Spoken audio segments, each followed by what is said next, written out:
Yeah, me matter. either. I Like, love No. if it. I'm floating on a blue ball going 67,000 miles an hour, like in a circle, and then back, like, I don't know, I could go all day. We go down a real rabbit hole with that.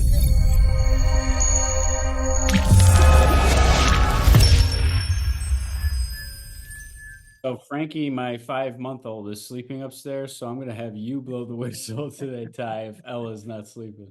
Yeah, I just got the green light that she just woke up, so we're good. All I was like, I right. might have to That's do a fake whistle fantastic. tonight. My wife was like, oh, just blow it. All right, Jen, are you ready to have a conversation We today? are. All Yeah. right, Ty, you ready? Always. All right. Timeout, Tyler. Who are we sitting down and taking a timeout with today? Well, howdy, Kevin. Well, ladies and gentlemen, we have Jen Cathy, the president and CEO at Delphi Rise. She's a startling Sun Devil from Arizona State. And we have Yeah. a fun time. We've already had a fun time before we get more, ladies and gentlemen. Jen, I'm just going to start out by asking you, if you were, interviewing someone, who would you pick to interview, dead or alive? Who's Jen Wow. Cathy really interested in besides Kevin and Tyler? That is such a great question. All right, this is honest truth. Michelle Obama.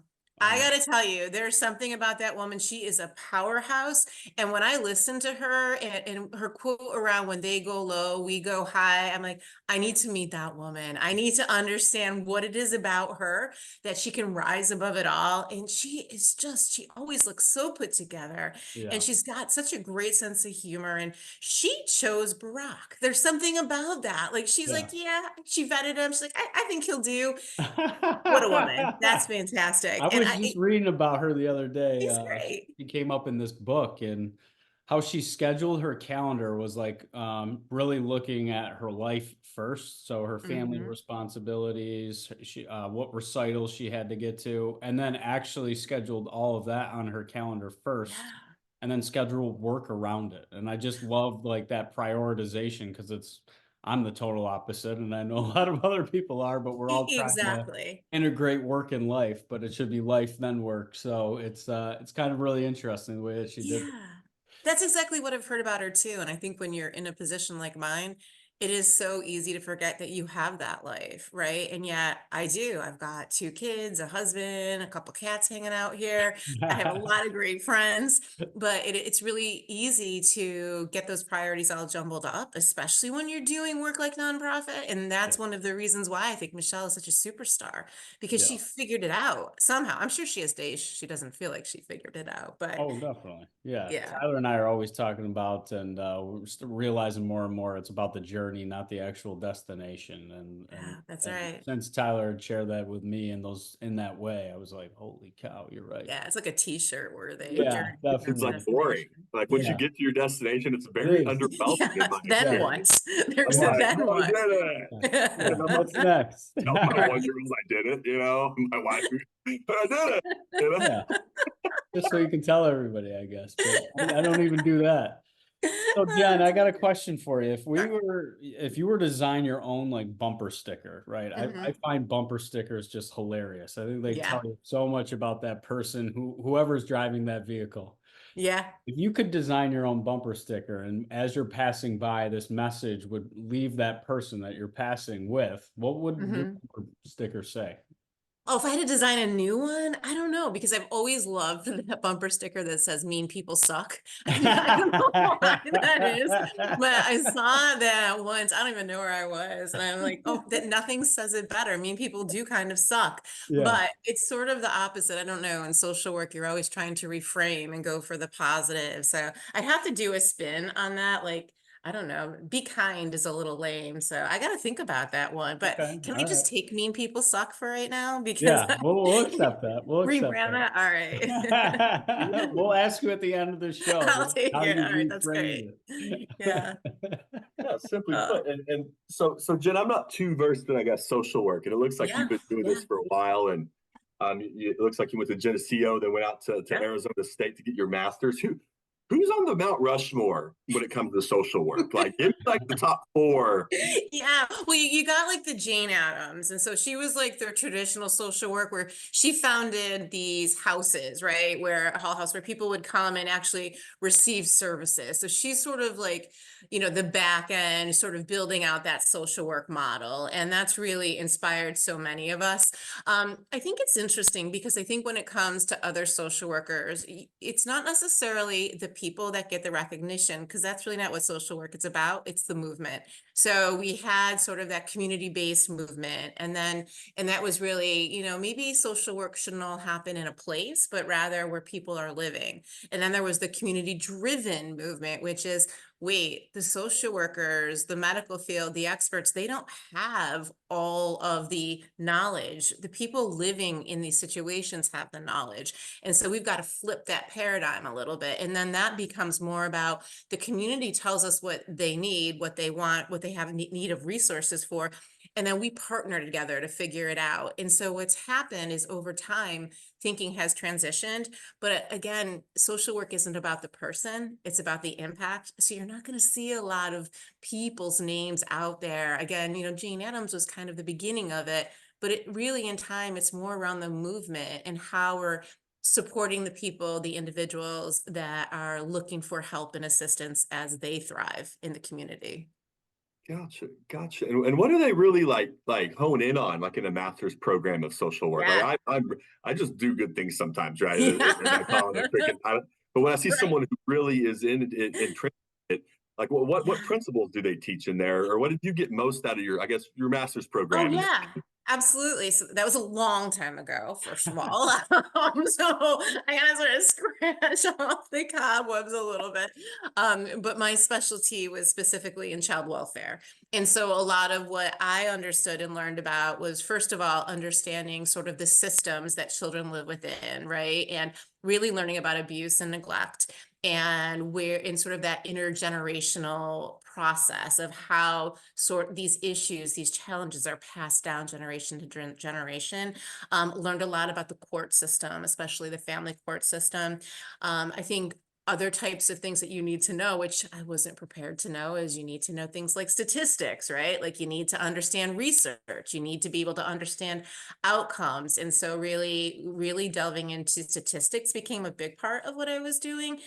But I think what's really happened over time that I've seen a lot of transition around are in two areas. One is the history of racism, right? And how racism has really impacted where people are in society and people's access to services and people's access to those things that they need to survive, like healthcare, like, food and housing. And so over time, we've really dismantled this thinking that an individual is just weak or doesn't work hard enough to get where they want to be, but rather there's really these systems in place that keep individuals from ever achieving those things that they want to achieve to better themselves and their families. So you learn about that. I also specifically learned a lot about mental health issues, right? And that's very common in social work. What kind of psychological disorders are there that might result in people abusing or neglecting those that they love, and what kind of challenges are there around addiction that obviously really feeds into where I am now. But if you think about mental health and addiction and the role that they would play in child welfare and abuse and neglect, they fully overlap. And so it's in somewhat ways, or some ways it depends a little bit on the course of social work study, but mine was pretty tailored toward working with families. That's amazing. And I think I just heard the other day in Native American culture, it's when you're born, you are actually impacting the next 7 generations. Yes. And I think to that like multi-generational trauma, Yeah. these experiences that you're right, just continue to get passed down, passed down, passed down. Uh, Yeah. It's absolutely true. And it's also the thinking of epigenetics, like your exposure to trauma, like a mom's exposure to trauma will absolutely show up how influence and impact how those genes will affect their child. And so if a mom's exposed to trauma, it will shape some of the way her brain functions and the way that when she delivers a child, her child will actually be able to be exposed to the environment and will be able to manage the environment. And it's interesting when you say 7 years, that's in all generations. It takes 7 years for cultural trauma to actually shift, or 7 decades for cultural trauma to shift. That's amazing. Yeah, and it's interesting because we were just doing a deep dive on just a personality assessment in this training that I was doing. Mhm. And in it, right, they in psychology, there's like 10 life events that can totally change one's personality. And obviously, like divorce, loss of a loved one, loss of a child. Mhm. And it's just amazing to me how many people go through those experiences, but Yeah. never have the ability to get the resources that they need to Mhm. give them the tools to really move through that, to Yeah. come out better on the Absolutely other right. side. So, Yeah. what have you seen? I mean, we're seeing all the reports now. I think everybody's more aware of mental health. I think the Yeah. Yeah. CDC study telling the social isolation, right, and the impact on Mhm. mental health as well. We're starting to really see these things. I just saw Yeah. the other day in I think it was Germany, I want to say, or Norway, maybe it Mhm. was Denmark, but they have these aisles in their grocery stores for old people if they want to Yeah, talk I to saw that somebody. too. Yeah, Yeah, so I saw that too. what are you seeing? Like, is it the ability for everybody to have a therapist? Because essentially that's what's needed, but that's just such a demand where the supply is so Yeah. limited. Yeah. So a lot of well, I'm over at Delphi Rise right now, and we really focus on substance use addiction. And, that's everything from alcoholism to nicotine addiction to really to any of the opioid addictions that we're facing, like fentanyl, for example. And what we see a lot of times is such isolation and such shame. And I think that's the thing that really comes with mental health addiction and substance use addiction is this thinking and concept of shame that I think we really need to dig in and unpack a little bit. I post pandemic, I saw more open conversation around mental health, right? That mental health was really declining. We think about mental health for young people, Yeah. especially. We talk a lot about the rates of depression and anxiety that are just, really off the hook and in levels that we've never experienced before. But addiction, there is still so much shame around. People don't talk about addiction, and yet we know it affects at least 1 in 5 people, especially in your life, you're going to know someone that is struggling deeply with addiction. When I went to Delphi Rise, I had come from United Way, where I had the opportunity to meet so many CEOs and executive leaders across the community. I would not be exaggerating when I tell you the first 2 weeks, I got more calls. It was more calls than I ever could have anticipated from people saying, I need help. I need help with my child. I need help with my partner. I need help with my sibling. Um, People don't talk about it, right? They don't know where to ask for help. They don't know where to go. And so a lot of what we're seeing is that by the time people come in for treatment, their struggles are so deep and so pervasive because there's really very little conversation ahead of time, like, hey, I think I'm kind of struggling. So Yeah. you do see a lot of people that self-medicate. So of course you can't separate mental health from addiction, right? So people have anxiety or depression and they choose to self-medicate. But then many of those folks, unfortunately, get into a pattern of behavior that soon spirals out of control. So they started out as self-medicating, and then before you know it, they are fully addicted to a substance, a particular substance. And some folks have a lot of intergenerational connectivity to substance use, and there's the intergenerational pass down of substance use. And then if you don't have the right support system, to your point, Kevin, and you are isolated, you will find yourself needing, in a place where things are spiraling downward before you have the resources in place to be able to support. And my daughter just walked in and completely distracted my thought process. The joys of doing these things at home. I'm like, guys, really, I literally just Well, said, let's you end the can drop the mic podcast. for a second Can there, you Mom. not be here? They're all running in and out. I'm like, Yeah. Well, if my son comes in, yeah, then oh. that will also probably Mhm, happen to mhm. everybody too. So don't worry about it. Yeah, and I think it's crazy. Like, do you know like the scientific backing of like the generational thing, right? Because I've been Yeah. in a few meetings in some church basements, if you know what I mean. And it's like, raise your, Yeah. raise your hand if your parents were Oh this. yeah. It's Yeah. like, it's crazy. It's 100% almost. It is. That predisposition is so, like you said, scientifically backed. And that's the thing, is that I think a lot of young people, especially, they want to start to try something, they want to experiment, but what they're not realizing, because there's shame and we don't talk about it, but if you have that family history of addiction, that drink of beer, right? That, first attempt at, some kind of an opioid, that could affect you very differently than your friends, and you can find yourself very, very quickly going into this really downward spiral. But yeah, it's serious. It's something we don't talk about enough, and that's going to be my theme today. Is we need to start talking about this. And the more we can educate young people around it, I think the more we're not going to find ourselves in the position that we are, that we have a full-fledged opioid epidemic in our community and across this nation. Yeah. It's really interesting, right? Because sometimes do you think, Jen, sometimes it's just the child seeing the act of the adult of drinking, or is Mhm. it deeper than that, right? Is it I'm Yeah. seeing that modeling of behavior, so now that Mhm. behavior is something, but then you're suggesting because Mhm. of neglect and trauma, and that is also then even adding more towards the direction towards Yeah. substance to cope, or Well, I think there's actually a couple things at play here. Yes, there's absolutely the modeling and the normalization of behavior. Like I grew up and, dad had six bourbons every night. So that yeah. becomes a normalization. It's something, it's very habitual. I do think there is definitely trauma that gets passed down for some people. And so it's that self-medication of the depression that is caused Mhm. by trauma, or the anxiety, right? And so if you're not treating that or developing those healthy coping skills, it's much easier to grab a beer or, smoke some weed than it is to really engage in some of the insight around what's impacting you and what's really hurtful to you. But then Yeah. there's also truly this sort of addictive sort of genetic component, right? So that's the third thing, is that some people will be more easily addicted to substances because that's neurologically how they are wired. And that is really passed on through generations. So you kind of have these three different things that are lending towards this really, I would say, epidemic of addiction.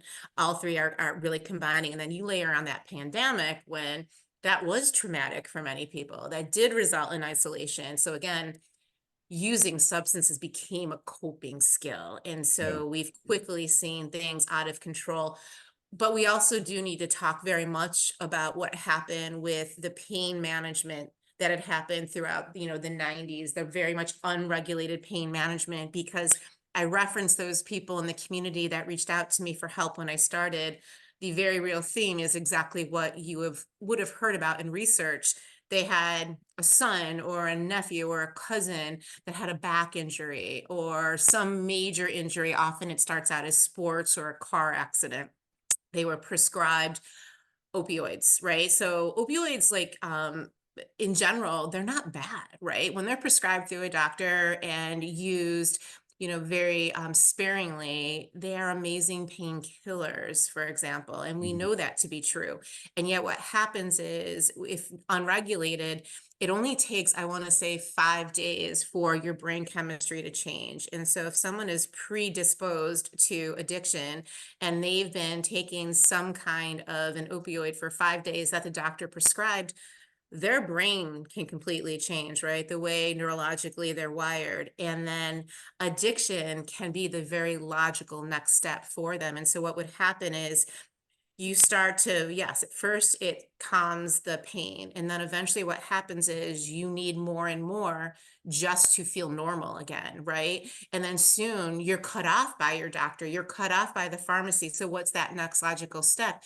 You've got to find a substitute. Well, heroin is a substitute that you can get anywhere. And so then heroin becomes maybe that next step for you. And people are buying and taking heroin. And then you think about heroin being lined with fentanyl or laced with fentanyl, and that's not regulated. Fentanyl is very cheap and creates a very quick buzz and a quick high. So it becomes very addicted, but it only takes a few crystals of salt worth, right? If you think about a crystal of salt, to put someone into an overdose. And so you can see how this starts as something that had nothing to do with trauma, had nothing to do with, isolation or intergenerational transmission, but it started as pain and can so quickly escalate out of control. Yeah.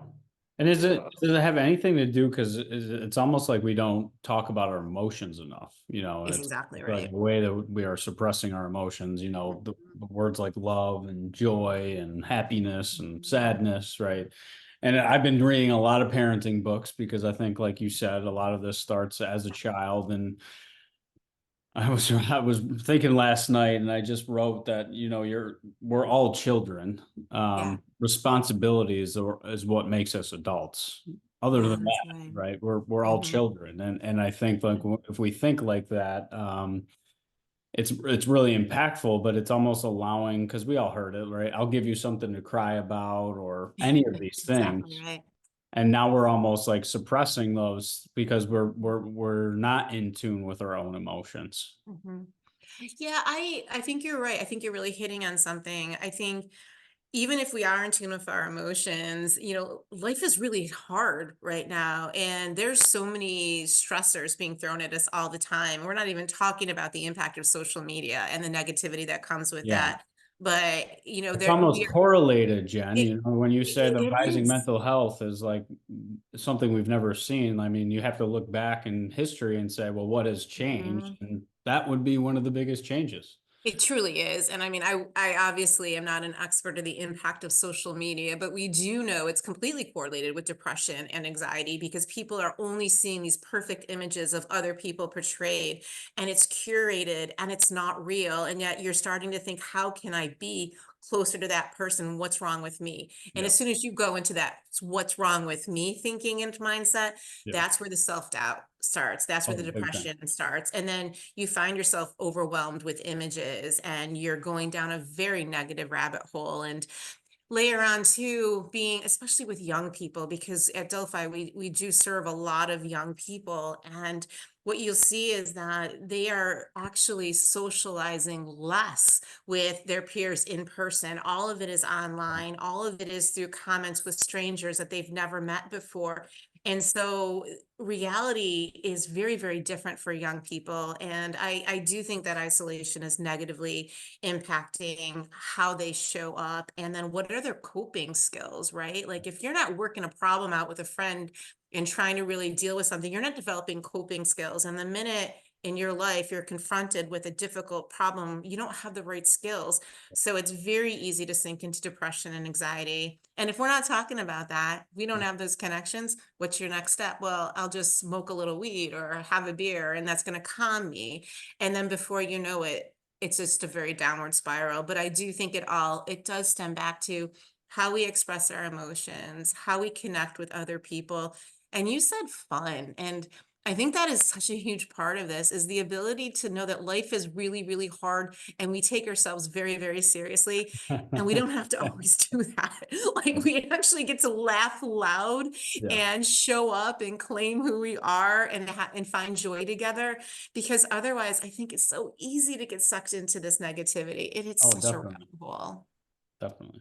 And I think Tyler and I mean, he taught me that lesson, and I talk about it quite frequently. But it's like, you Yeah, can have fun. Like, everybody's taking yeah, themselves way too yeah, seriously, and yeah. be yourself ultimately. And I think that's really the challenge right now. A lot of people are Mhm. unsure as to who they are. What Yeah. attracted me to Tyler was that he was so certain as to who he was as a person, and Mhm. what his values were, right? What did he want out of life? And that was motivational for me to send me down this self-reflective path. Yeah. I love Um, that. yeah. And sometimes, I mean, that's sometimes that authenticity is admirable. I think that's true leadership, when you're really trying to help people become the best version of themselves.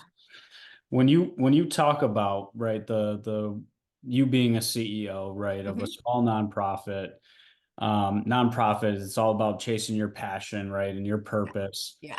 How do you find center, though, and not lose Mhm. self? Because Yeah. I'm a giver too, and I like to Yeah. help and take care of people, and I think naturally most humans do. How Mhm. do you make sure that you're not losing yourself in the work, so you can always do the best work, to Yeah. motivate others and motivate yourself? I'm not great at that, Kevin. I'm not gonna lie. That is We're something all that a work in progress. Let's be we are honest. such a work in progress. And I think especially in social work or in, I still consider myself a social worker, even though my title has changed and I don't work a lot with people directly, but I do get to work with our staff directly.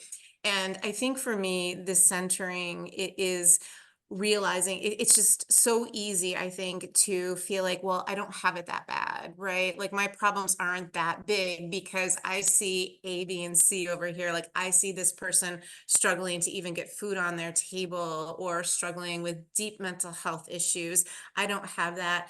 So I think it's allowing yourself the ability to realize, you know what? Sometimes life is hard and to be okay with that and to forgive yourself and give yourself grace. Like I'm not always going to show up the way I want to show up as a leader, as a person.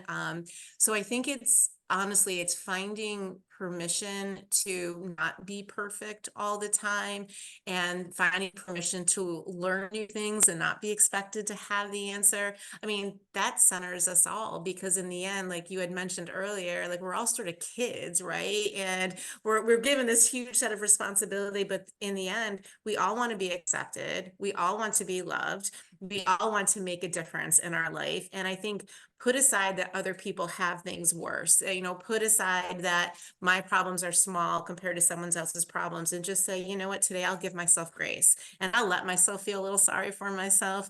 And I'm not going to, I'm not going to waddle in this. I am going to rise from it. But in this moment, I don't love it. And I'm going to be okay with that because I am human. And I think it's remembering that I'm human above all and that I'm going to make mistakes and that I'm going to show up and try my best, but I'm not always going to knock it out of the park. I think that's centering me a bit. I love that. Ty's typing. Yeah, I have Yeah. so many things that you're hitting on that I've had very recent conversations with, like Yeah. the the the masking of perfection. Usually that's Mhm. somebody that, in my experience, that I'm too afraid to do something because I can't do it perfect, which is Perfectly. not really growing ever. Yeah. It's kind of fun to me to jump into something and know I'm not doing it right. It's so Yeah. amazing, I think. Yeah. Like I have this like miniature excuse not, and then like if you do it right, you're like, holy crap, man, that Yeah.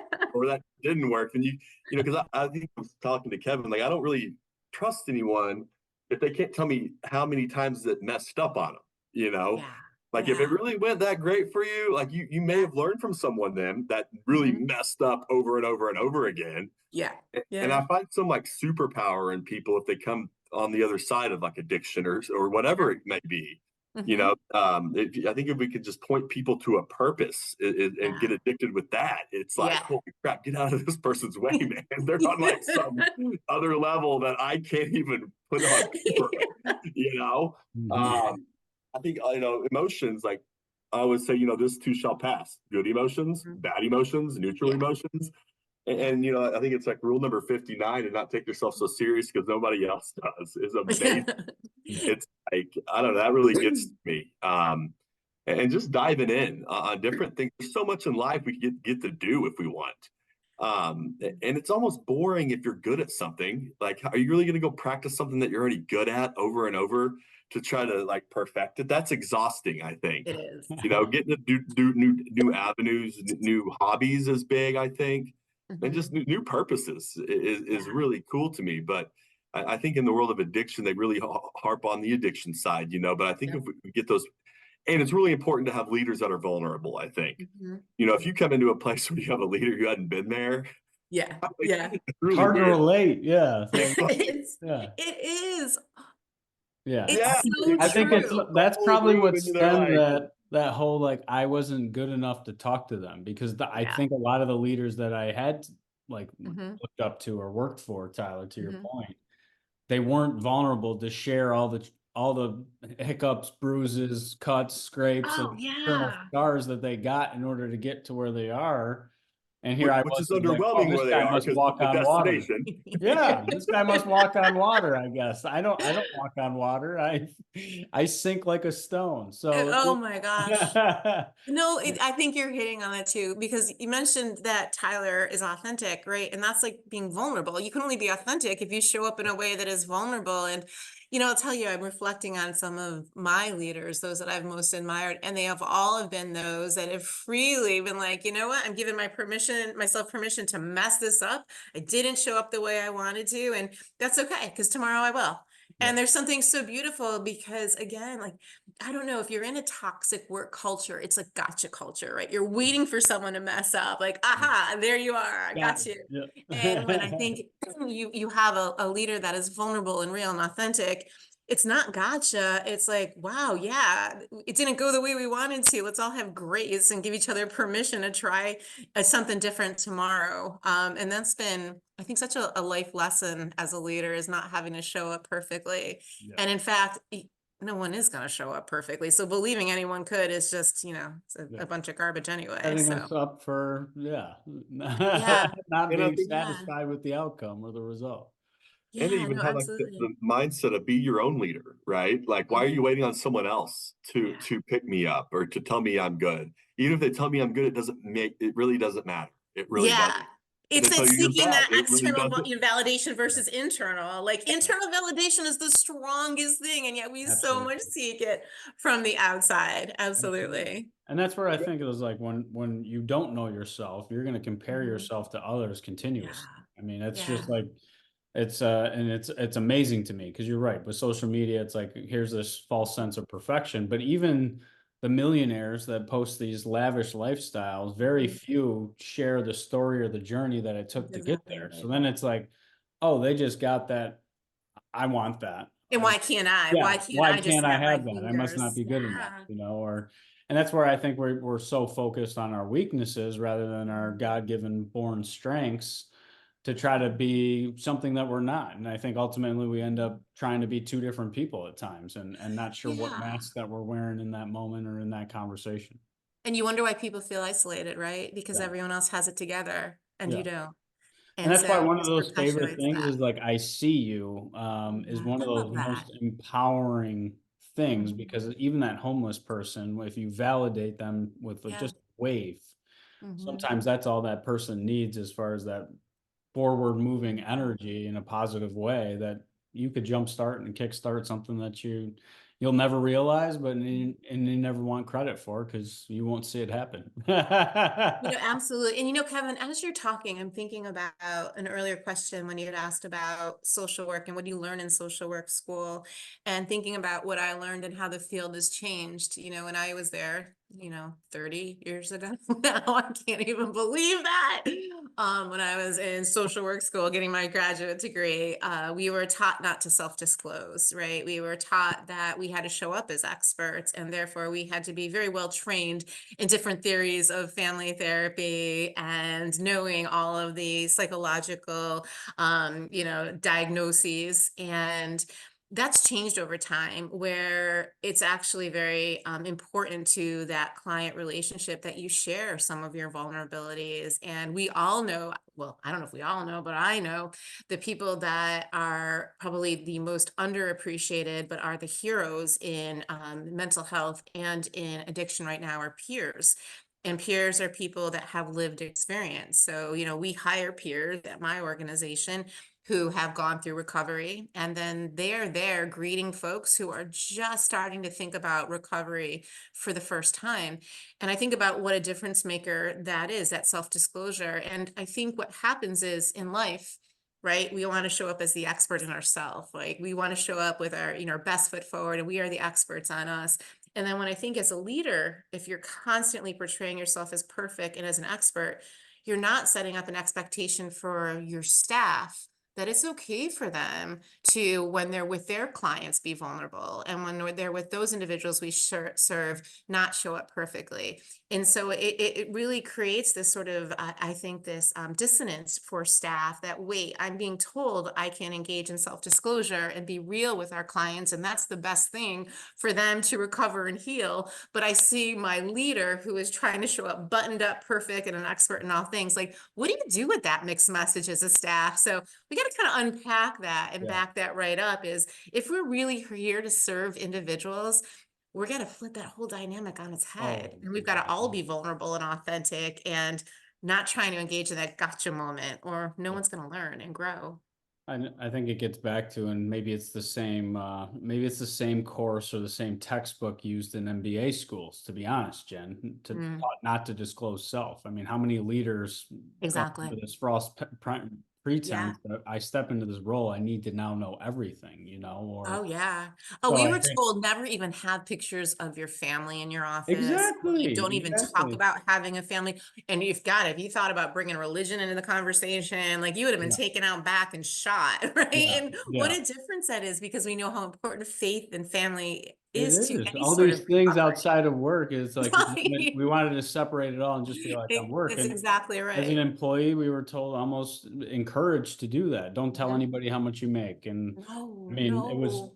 so it's amazing how full circle that we've come, because now it's like those are the real relationships that Yeah, that's ultimately right. really keep us within an organization. I mean, that's Mhm. that That's right. intrinsic motivation of why we do what we do. And to Tyler's point, I love how you said it, Tyler, addicted to purpose. It's That's right. almost like no different than Simon Sinek's why, right? Mhm.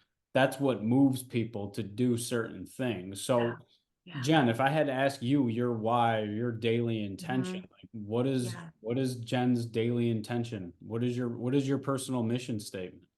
Yeah, I think honestly, my mission statement has always been, even when I was a young person, is to show up so that others' lives aren't so hard. I know that sounds kind of, I don't know, it sounds a little hokey, but I feel like my purpose is to make sure whatever I do in my life takes away some of the pain and struggles from someone else's life. And so whether that's as a leader creating a process that isn't so time consuming and redundant for a staff so their life isn't as difficult, or bringing joy to a very, very challenged workspace. Like when we know we've got folks coming in every day, we have overdoses on site, like can we bring joy? Or whether it's, so this is stupid, but I like to walk around with a candy bowl at work. And so I have this big candy Back to bowl, the inner and child, back to the oh my Ralph God. And the Sibley old way concept. of dealing Yeah. with addiction, and I didn't know this because my background was not addiction, is you wouldn't give sugar, nicotine, caffeine, any of this. And I'm like, oh, no way, we're not doing that. We're bringing out the big candy bowl. And I'll tell you what, sometimes that makes someone's life just a little easier because they're smiling and there's someone in front of them that sees them, to your point, that acknowledges them, offers them, I don't know, like a Hershey bar if that's what they want. Yeah. And that's really my why, is it's to sort of alleviate pain, but it's also to bring joy. And I hope that's something that, as old as I get, and I don't know if I ever want to retire, who knows, I'll Mhm. never stop trying to do that, because I can't save everyone. Like that's something you need to give up, as a young social worker. You can't save people. You can just love them and bring them joy. And that's really, at the end of the day, isn't that what we probably all want, is to feel that joy, know that someone's showing up to bring me love and joy, and I'm able to do the Absolutely. same. Absolutely. Absolutely. And Jim, what would you say you're working on right now within yourself? Yeah. Oh my gosh. It's going to circle back to the whole conversation around perfectionism, right? I know intellectually what I need to do, but those habits don't, that they die very, very hard. And so realizing that, I'm especially in a smaller organization, that we're always doing the best we can. And as long as I believe that of others, I've got to start believing that of myself. And so I've worked really hard at not expecting perfectionism from others, but I'm not really good with giving myself permission to fail. And so we talked a lot about that. So, like I said, I know this is what I need to do, and I'm making strides toward it. But I still demand a little bit too much of myself.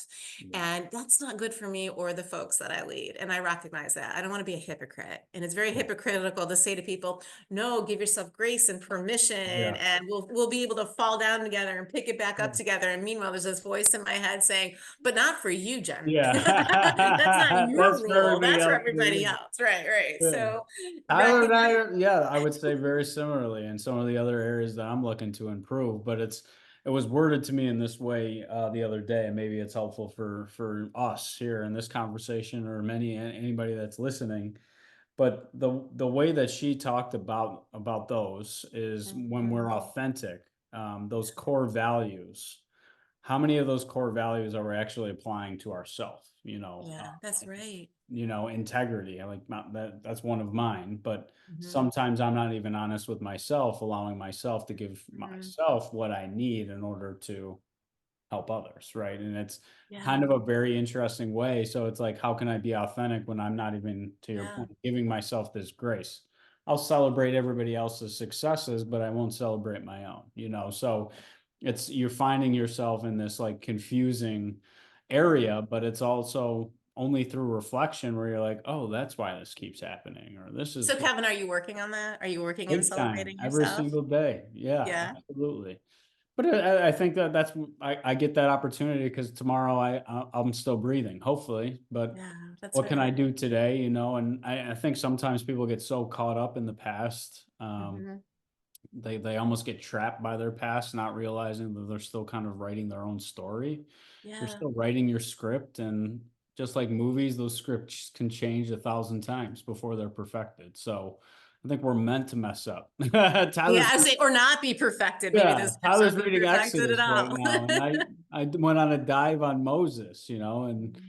here somebody was chosen that murdered someone. Like, that's not how our society acts right now. If a murderer was touched by God, would we still see him as somebody that talked to God, or would we see him as a murderer? That's So such a great we point. do have these opportunities to turn the chapter in our lives, I think. I love that you're saying that. And I love that you told me, because I think that's one thing too, is it's okay to say to other people, I'm working on this about me, because then people can kind of help hold you accountable a little bit too. Like, Absolutely. I talk to our staff, like, yeah, I know this is something for me. And so call me out. Like, this is what we want to do, is call each other out. So Kevin, if I see you posting again, I'll call you out and say, so when is the last time you celebrated yourself? Yeah, absolutely. I think it's that social board of directors, but it's also those accountability partners, but if Yeah. it's an idea that you don't voice, and that's why Mhm. I think, like you were talking on, is creating that safe space to allow Yeah. people to fail is engagement, because now I know I can fail, so I'm going to try. And That's you're exactly encouraging me to try, and you're telling me you have my back. And I think you really need someone to chase, or someone to look up to that's living in a way, even like the patients you get, Jen. Like, right. if they have a peer in the room, it's like that, the person that went through the same thing you're doing. It's just like Yeah. this too. Yeah. You know, I encourage people to go find someone who celebrates themselves in a great way. Yeah. Ask them how the hell they got there, or someone who you think is perfection. Ask them how are you really perfect, and they'll tell you, heck no, man. That's I a don't know. great thought. That's such a great thought, Tyler. That's what I do when I see someone who's better than me at something. I'm like, excellent. You know, tell me what you did. Right, because I'm gonna figure this out too. Yeah. And surprisingly enough, it's always action items. It's never thinking items. Yeah. It's never, well, I thought this. It's like, no, dude, I freaking did this, and this didn't work. This didn't work. Guess what? This really didn't work. But man, I finally got over here because guess what? I saw someone do it. And I'm like, but you're the person I'm seeing doing it. This is Yeah. amazing. It kind of Yeah. trickles down that way. And I almost feel like it's a secret society on when you find someone who's been there, done that in whatever way. Yeah. Uh, Yeah. oh, I just feel like Tyler, you could. one quote I heard too that I got to throw in there is that hell is seeing the person that you could have become. Mm. To your Yeah, point, like not taking action and not doing Yeah. and just judging and like distracting yourself by social media or all these other distractions. I mean, it's getting you away. Maybe it's the way of the devil, if we want to go that far, to really get you away from identifying who you are and what your purpose or what you're right. meant to do. And I always say like my higher power is action, and people are like, "But that's a verb." I'm like, exactly. It's almost like when I have a bunch of action going on, like all the cylinders are running, eating healthier, exercising, Mhm. family, work, all this awesome stuff going on is where I really find the essence of God, if you want to call it Yeah. that. And then all of a sudden I don't have time for social media. I don't have time to see if Mary or Sally or Mhm. Benny's doing something at work. I don't care because I don't even know it exists. I don't feel that. I'm in my own lane. Just, I don't know what's chugging me along, but I know it's not just me. Yeah. And that's a But I good love that feeling. because then external pressure and dynamics really don't impact you, right? It's like all these things, yeah. And that's what we all say is like control what you can control ultimately. I mean, and what's outside of your control. And that's what I would say is like, from Jen, if we're going to be vulnerable today on the show, which I love, is like the people pleasing aspect of it. Oh, Right. yeah. And Yeah. that's a lot Well, of people. it's that internal versus external validation that we were talking Absolutely. about earlier. Absolutely. Yeah. Yeah. So back to the question, the bumper sticker. You have a Yeah. beautiful daily intention. I don't think that's ultimately the bumper sticker, that message that you want to leave people after meeting you, and you're just driving by. No, So, because first of all, I mean, it is so negative. Like, I hate mean people is basically what it is. I still think mean people suck. Don't get me wrong, but yeah. I don't really think that should be my mantra. But I love what we've been talking about, being genuine and authentic and not being perfect. And I'm starting to think I got to twist this around, and maybe I'll have to get back to you guys. Like, what would be the ultimate bumper sticker? I want to tie in authenticity and not being perfect. Like, maybe just it's okay to be you. Yeah. And I know that sounds so, I don't know, it sounds sort of like so mediocre, but maybe if I'm trying not to be a perfectionist, I don't need a perfect bumper sticker either. Maybe Yeah. I just go with my action item is going to be, it's okay. Be you. It's okay. That's it. Be you. It's Be okay. you, it's Boom. I did okay. it. Action. I'm not going to think about it anymore. I'm going to take action. I'm not going to be frozen by indecisiveness. There you go. It's okay. Be you. Done. Love We're it.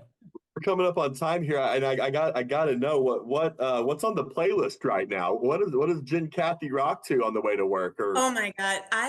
If it's not country, I'm rocking to it. I'm not gonna lie. So for all those country fans, I don't know if you guys are country fans, I cannot rock to it, but I have a 15-year-old and a 17-year-old. So what's on my playlist is what's on their playlist. So I've got a son that I think has 100 vinyls right now. Thank God he works. So anything from any sort of R&B, hip hop, blues, jazz is playing right now, because that's what he's got me listening to, and I'm loving it. And then I've got my daughter who's super indie right now. All So right. I'm listening to every kind of indie music you can imagine. So my answer is, Tyler, I don't know what Jen Cathy's listening to, because I've got two music fiends in my life that are constantly playing music, and I kind of love it. As long as it's not country, I'm into it right now. So yeah, all good. ooh, Reading any good books, or is there a book that you wish everybody on this planet would read? Oh my God. This is one of my challenges, is that I have read so much for work about leadership, but I'll tell you one of the books that I really am enjoying, and I should go get it out there. It's a book around white privilege. I'm very, very interested in not only white privilege, but the history of racism and redlining in our community. Wait, give me 1 second. I got it right Yeah. here. The Color of Law. The color. It is so fascinating, by Richard Rothstein. And so growing up in our community, we never heard around anything around redlining or systemic racism, or how practices in terms of where homes were built and where throughways were built kept communities of color together and kept them away from resources intentionally. And I have been so fortunate to have gone to see speakers, and it's coming out more now, right? The information about redlining and how that impacted our community. Color of Law is an incredible summary of what led to redlining, those policies, all of those practices that were in place around loaning and financial institutions. It's a must read. It's Okay. not something you're going to read in 25 minutes sitting by the beach. I'll tell you that. It's Have a packed. It's got a pen, lot of have a information. You got to notebook put it ready. down. Yeah. Right. It's a little intellectual, but damn, I was really shocked by what happened in our community and how far we're starting to come, and the work we're starting to do to sort of unpack and dismantle all of this history. Yeah. So It is. Tyler and I were just talking this morning about who knows what now. I already forgot what we were talking about, but Tyler and I tend to, we'll be talking about one thing and then get into, hey, I was thinking about this the other day.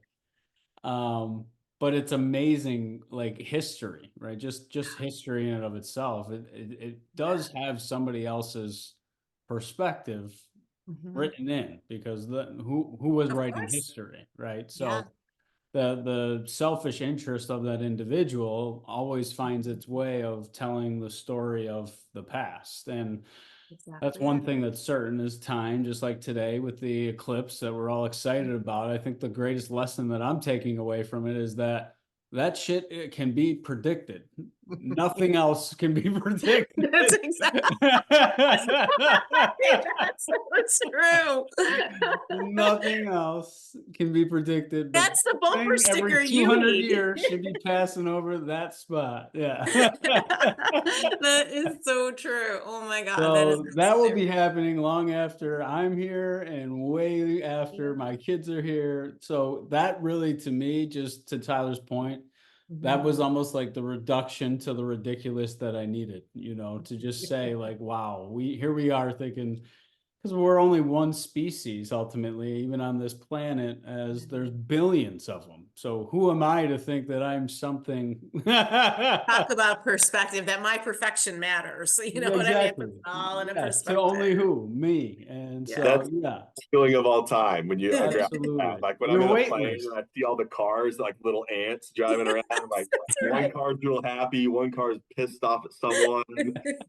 It doesn't even matter. It's Happy or hilarious sad. if you can think about it. Like, what's these tiny little specks Hilarious. in this You're big like, old I wonder world? what's going on in that F-150 down there. Yeah. Doesn't matter. What about that BMW? Doesn't matter. Awesome. Tyler, you have no road rage, do you then either? Because you're just laughing Oh, it about doesn't it. Yeah, me matter. either. I Like, love No. it. if I'm floating on a blue ball going 67,000 miles an hour, like in a circle, and then that, like, I don't know, I could go all day. We go down a real rabbit hole with that. But at the end of the day, it makes me calm. Like Yeah. people are like, Love oh, this. frightens me. I'm like, why? It's you have a good reason. I'd love to know it, but why? I don't know. I think we take ourselves too seriously and need an outside lens sometimes. Yeah. Especially if people from ancient Egypt can align their pyramids with stars and stuff with Yeah. little or no technology, or a lot more technology than we thought they had. Yeah. Like that's amazing. I to feel me. like they figured out that was the only thing that they could predict, and that was always constant. That was the only constant that they could guarantee. Weather changes, all this other stuff, Right. but that continues to be the exact same. And it's so funny because that's where we are today. There are only Literally. certain constants we can predict. Absolutely. All Absolutely. right, guys. Well, this has been a blast. I so It's a enjoyed quick meeting hour. you, Jen. Yeah, it was really fun meeting you guys and talking with you. And I love your perspectives. It's fantastic. You've given me a lot to think about. Great, great. Giving us a lot of notes. I took a lot of notes from our conversation today. Yeah. Awesome. I think we'll all grow from this conversation, but we appreciate think your so. time and the opportunity to have you here on Timeout with Leaders. Absolutely. Thanks, Kevin. Thanks, Tyler. Nice to meet you both. Oh yeah.